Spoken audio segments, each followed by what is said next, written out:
కొత్తగా వివాహమైన వధువు అత్తింటికొచ్చేటప్పుడు ఇంట్లోకి ముందుగా కుడికాలే పెట్టాలి.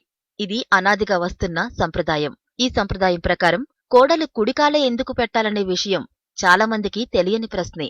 విశ్వంలోని గ్రహాలకు మనిషి శరీరంలోని భాగాలకు ఏదో సంబంధం ఉందని శాస్త్రం చెబుతోంది.